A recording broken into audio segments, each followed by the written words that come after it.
There is a basketball player in France right now who is putting up numbers nobody in her league has ever seen. 21 points a game. 20 rebounds. A single game record of 30 boards. 3 different Player of the Year awards in one season. And when reporters asked her the one question everyone wanted answered, would you play in the WNBA if they called, she gave an answer that lit the entire basketball world on fire.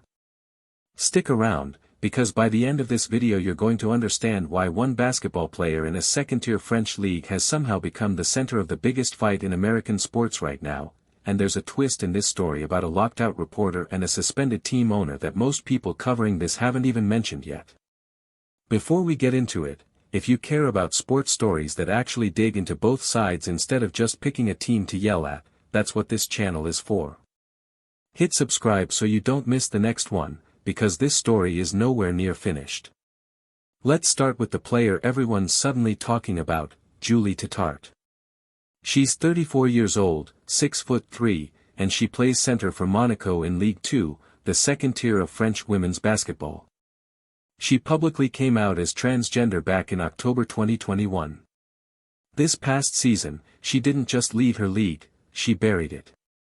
She topped Ligue 2 in both scoring and rebounding, averaging just over 21 points and 20 rebounds a night, and she set a new league record with 30 rebounds in a single game. She swept Player of the Year, Defensive Player of the Year, and Domestic Player of the Year.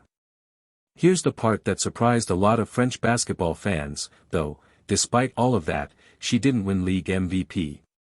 And that snub sparked its own controversy. Some voters and fans alleged the award was withheld specifically because of her performance advantage, and a French trans advocacy group publicly accused league voters of deliberately shutting her out.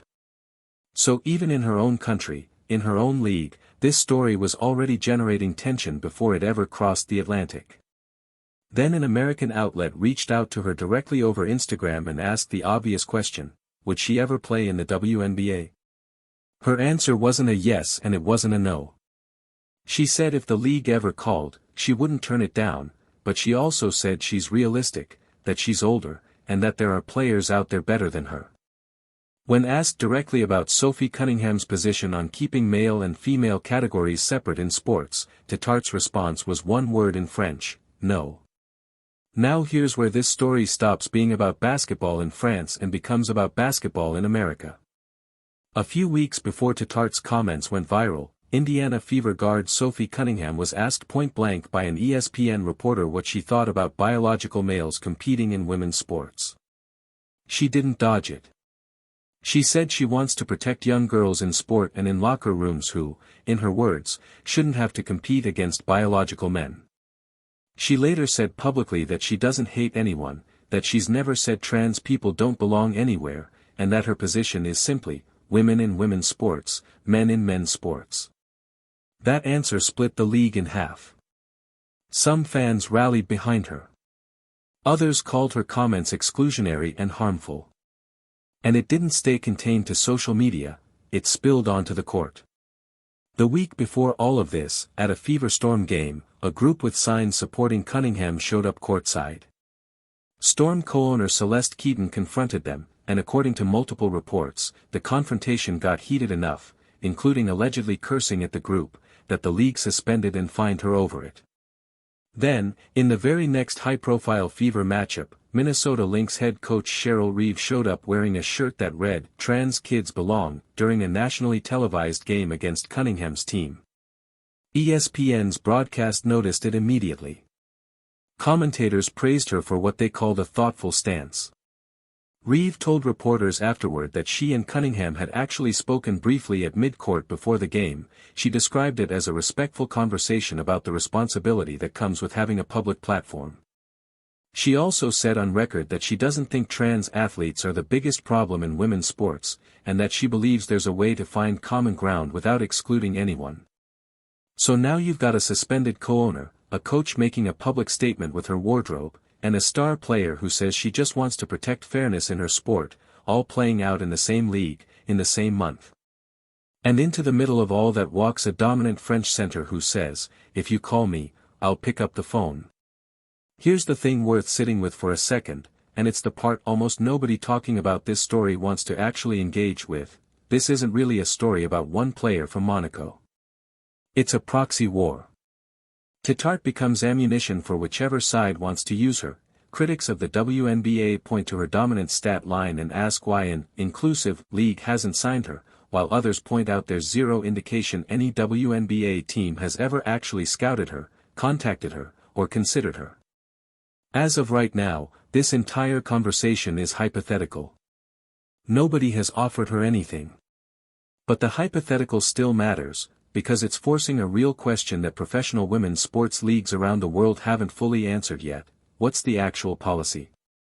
Not the vibe, not the shirt, not the tweet, the actual written eligibility rule for transgender athletes at the highest level of a given sport. Different leagues and different countries have wildly different answers, and a lot of the anger in this story isn't really about Julie Tetart at all. It's about the fact that so many organizations have avoided writing that rule down clearly, which means every individual case turns into its own public battle. Let's lay out where the actual disagreement is, because it's more specific than for or against. One side of this argument is rooted in physiology. The claim is that male puberty produces durable physical advantages, in height, bone density, muscle mass, and reach, that don't fully disappear after transition, and that when those advantages show up in a competitive women's league, it changes what a fair contest looks like. People who hold this position aren't necessarily arguing trans women don't deserve respect or safety in everyday life. Their argument is specifically about competitive categories in elite sport, and they'll point to a case like Tetart's dominant, record-setting statistical season as exactly the scenario they're worried about. The other side of this argument is rooted in identity and inclusion. The claim is that gender identity is who someone is, not a technicality to be managed around, and that transgender women have already gone through medical and social transition. This isn't a costume or a loophole, it's their actual life. People who hold this position argue that singling out trans athletes as a threat, especially when we're talking about a small number of people worldwide, creates a level of scrutiny and hostility that cisgender athletes never have to face, and that the framing of protecting other athletes can end up functioning as exclusion dressed up in gentler language. Both of these positions get argued by people who are not moving in bad faith. And both sides can point to something real physiological research on athletic performance differences, and real evidence of transgender people facing disproportionate harassment when they're the center of a national sports story. The problem is that almost none of the public fighting actually stays at that level. It collapses into shirts, subtweets, and confrontations at courtside, which makes for a great viral clip and does almost nothing to answer the actual eligibility question everyone claims to care about. And there's a business angle here that barely anyone brings up. The WNBA has spent close to 3 decades operating without confirmed, consistent profitability league-wide, even as recent seasons have brought record attendance and TV ratings, driven largely by a new wave of young stars.